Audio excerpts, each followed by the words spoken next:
Feeling drunk, shaking, numbness of fingertips and toes, reddish urine accompanied by a sense of impending doom, he was rushed to the ER. Earlier that day, he had infused himself with 2.5 liters of tap water, assuming it would work the same as a 0.9% sodium chloride IV fluid. Instead, it was breaking his blood apart.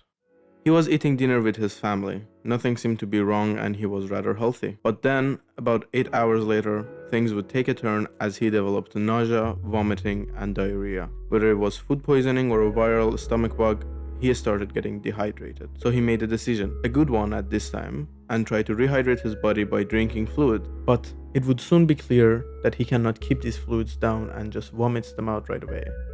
So, recalling his military experience, he made a dangerous decision.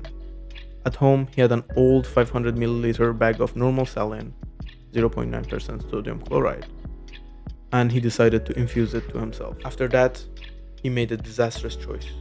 5 times he refilled the bag with tap water, assuming nothing of it and thinking that it would hydrate him the same way. See, tap water is safe for drinking and does an amazing job at hydrating you, but infusing it into your own veins?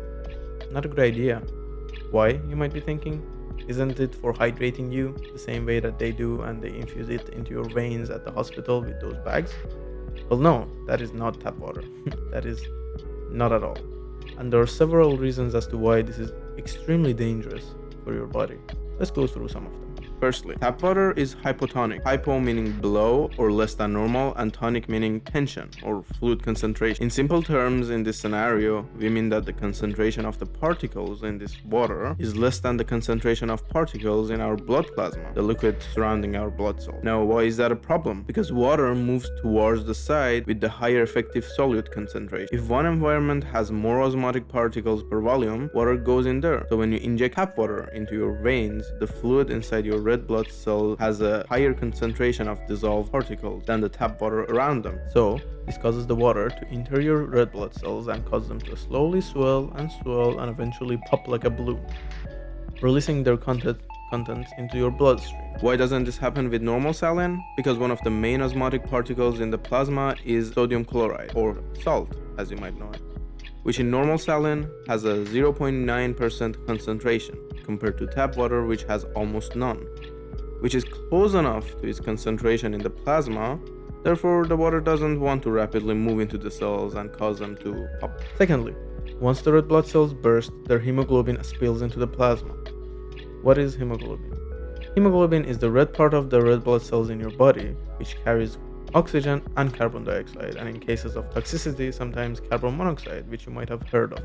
The kidneys then have to filter that toxic load, and the kidney tubules can become injured, resulting in acute kidney injury. Plus, for example, in this case, hemoglobinuria, which is when there is an abnormally high concentration of free hemoglobin found in the urine, giving it a distinct red color. Thirdly, tap water is not sterile. It can contain many contaminants, such as bacteria or bacterial products, such as endotoxins, which is a component of some bacteria which can act as a toxin for us. Normally, our gut can handle this stuff as it has barriers and protective measures, but injecting them into the blood significantly increases our risk. For example, in this case, the doctors suspected his fever to be a cause of possible endotoxins in the tap water, which can cause fever and systematic illness. So, as you can imagine, shortly after he developed multiple symptoms such as doubled vision, palpitations, which is an unpleasant awareness of your own heartbeat, red urine, numbness of fingertips and toes, and much more. His family rushed him to the emergency room approximately 10 hours after the water infusion.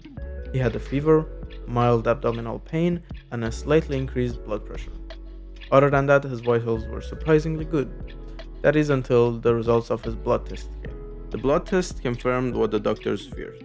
His red blood cells were breaking apart inside his bloodstream, a process known as intravascular hemolysis. Evidence of this included elevated LDH, lactate dehydrogenase, which indicates destruction of cells in our body. That was 668 units per liter, compared to a normal range of 122 to 222. High bilirubin, which indicates hemoglobin breakdown as a result of increased red blood cell destruction, and large amounts of hemoglobin in his urine. His kidneys were already beginning to suffer with a creatinine level of 1.5 milligrams per deciliter. What is creatinine? It is the waste product which our muscle cells are constantly making and releasing into the blood, which our kidneys are supposed to filter out of the blood and put it into the urine. When we see increased levels of creatinine in our blood, it means that our kidneys are having problems filtering it out, which means that something is going wrong. All of this traced back to the same event. The water was diluting his blood, which is causing the red blood cells to swell and burst, releasing their hemoglobin into the blood, which was then filtered out by the kidneys, causing the reddish urine. But also because there was too much of it, it was causing acute kidney injury. The first priority was to gradually restore the normal composition and osmolarity of his blood. It had to be done gradually because correcting it too quickly could cause additional complications and shocks to his system. So he received approximately 15 liters of intravenous fluids, including normal saline and sodium bicarbonate, over 24 hours, which steadily corrected his blood chemistry imbalances. Over the next few days, his urine output remained high, but his kidney function was recovering gradually. By the third hospital day, his creatinine level was falling close to normal, and by the fourth day, he was discharged from the hospital without symptoms. What nearly killed him wasn't simply too much water, which can kill people, by the way. Don't drink too much water. There are cases of people drinking 10 liters of water and then dying. But here, it was caused by where the water went. In the end, we have to be thankful that he was rushed to the ER and the treatment was starting right away, which caused his blood chemistry to come back to normal and caused his kidneys to recover without any symptoms.